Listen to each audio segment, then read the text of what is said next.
Donc nous, comme chercheurs, quand on étudie le Nord, est-ce qu'il y a des principes éthiques qui font en sorte qu'il faudrait faire attention à, disons, au fait que l'imaginaire du Nord a été construit surtout par le discours et non pas par la réalité?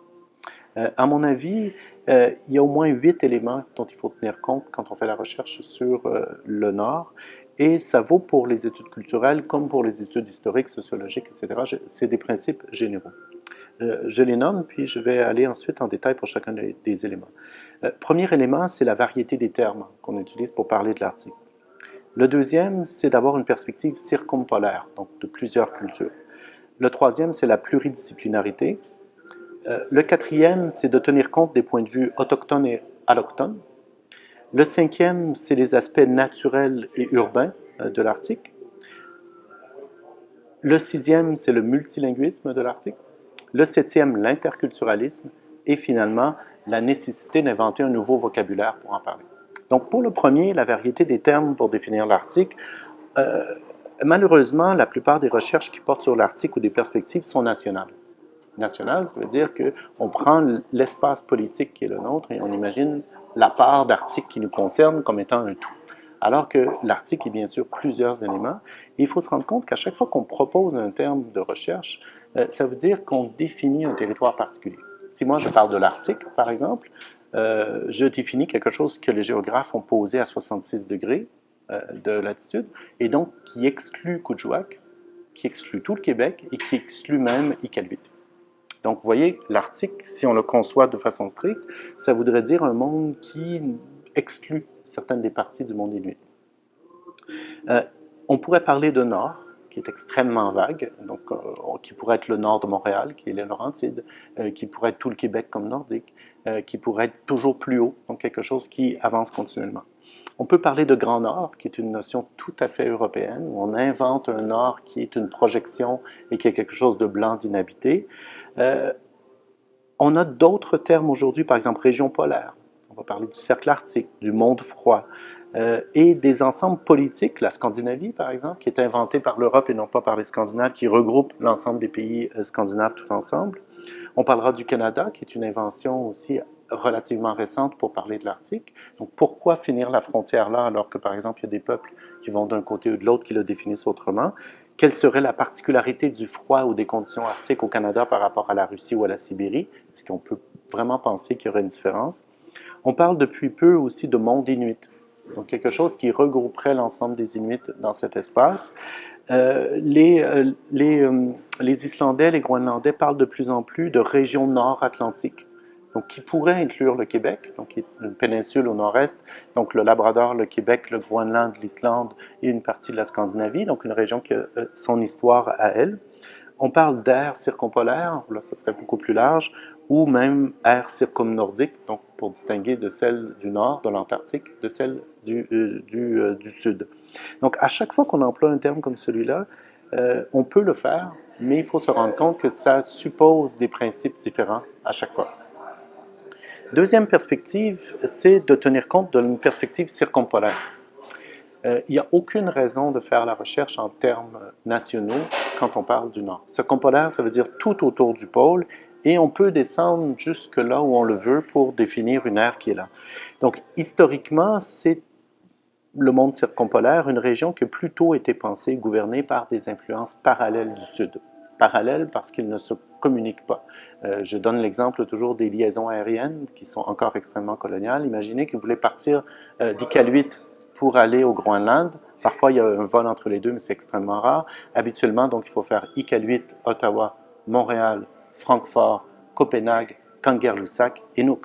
Pourquoi c'est comme ça? C'est la même façon si vous partez de la Sibérie, souvent il faut redescendre en bas pour aller en Alaska. C'est que les liaisons aériennes sont pensées par les puissances du Sud qui gouvernent les territoires du Nord. Donc dans une relation Nord-Sud et très peu Est-Ouest qui est l'essence même d'une région circumpolaire. Et dans ce monde circumpolaire, il est souvent posé de l'extérieur comme vide, comme fascinant, froid, en danger, blanc, éloigné. Et quand on emploie ces termes-là, il faut se rendre compte que c'est une vision du Sud. Et donc, quand on a une vision circumpolaire, ça nous permet de refonder l'Arctique. La refonder dans toutes ses particularités, en fonction des caractéristiques qui sont différentes et propres, mais de la penser comme un tout. Donc, c'est extrêmement important de se forcer à cette vision qui impose aussi des contraintes importantes. Le troisième élément dont il faut tenir compte pour la recherche, c'est la pluridisciplinarité. Ça, depuis toujours, les chercheurs qui s'intéressent à l'Arctique nous disent, si on s'intéresse à l'Arctique de façon monodisciplinaire, ce sera nécessairement une erreur. Le penseur québécois Louis Edmond Hamelin insistait beaucoup pour qu'on ait une vision holiste, pluridisciplinaire du Nord, parce que, d'une part, c'est comme ça que ses habitants le voient. Mais pourquoi les habitants de l'Arctique voient toujours le rapport au territoire, au climat, à leur nourriture, à la santé, à leurs relations sociales comme un tout? Parce qu'il y a une grande fragilité du territoire. C'est un territoire qui semble extrêmement fort et puissant, par le froid notamment et par certains des animaux, l'ours blanc qui est un symbole de grande force, mais en même temps, c'est un territoire fragile d'un point de vue écologique, et où chaque petite plante, chaque petit animal qui a réussi à y survivre le fait au prix d'un combat continuel. Donc l'ensemble des forces est là pour se défendre.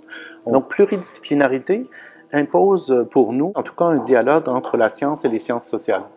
Sciences humaines et sciences sociales devraient pouvoir communiquer pour parler de l'Arctique, qui est déjà difficile, donc travailler avec des chercheurs sur le climat, sur les mines, sur la Terre, et avec des relations humaines. Mais aussi de faire parler les sciences humaines et les études culturelles. La culture est un élément qui comprend davantage que les productions culturelles quand on parle des peuples du Nord et de l'Arctique.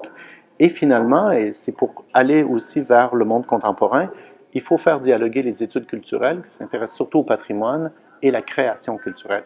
Le quatrième élément qu'il faut considérer quand on fait la recherche sur le Nord, c'est de tenir compte des points de vue autochtones et non autochtones ou allochtones. Donc, on est dans une période où on tente de porter une plus grande attention au point de vue autochtone. Voyons toute la variété des cultures qu'on retrouve dans le Nord. Uniquement pour nous, pensons par exemple aux Inuits, aux Cris, aux Inuits. Et il y a aussi des peuples allochtones qui vivent dans le Nord et l'Arctique. Les Québécois vivent dans un territoire qui est nordique, qui est extrêmement froid. Les Finlandais, les Islandais, les Russes, les États-Uniens font aussi partie de ce tout qu'est l'Arctique. Donc, considérer que le point de vue autochtone, considérer que le point de vue allochtone, c'est nécessairement une erreur, puisque les deux sont là comme une présence.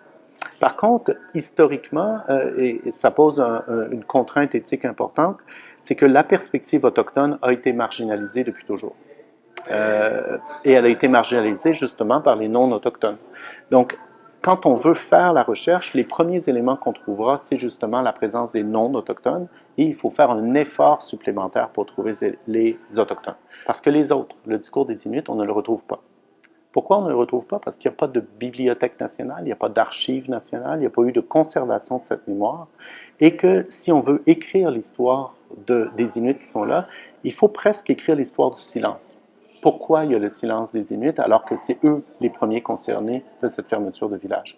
Et donc, si on ne prête pas attention au fait que le discours autochtone a été minoré par les gens du Sud, on écrit finalement, on reconduit les codes coloniaux et on ne reprend que ce qui est accessible. Donc, à la fois pour les étudiants, à la fois pour les chercheurs, c'est toujours de faire l'effort de comment imaginer retrouver cette parole qui est là, qui est disparue. Et quand on ne la retrouve pas, c'est de laisser une place dans le discours pour le silence. Ce silence est politique, il est réel, il est historique, et il faut en tenir compte dans la compilation qu'on peut faire de l'histoire du monde.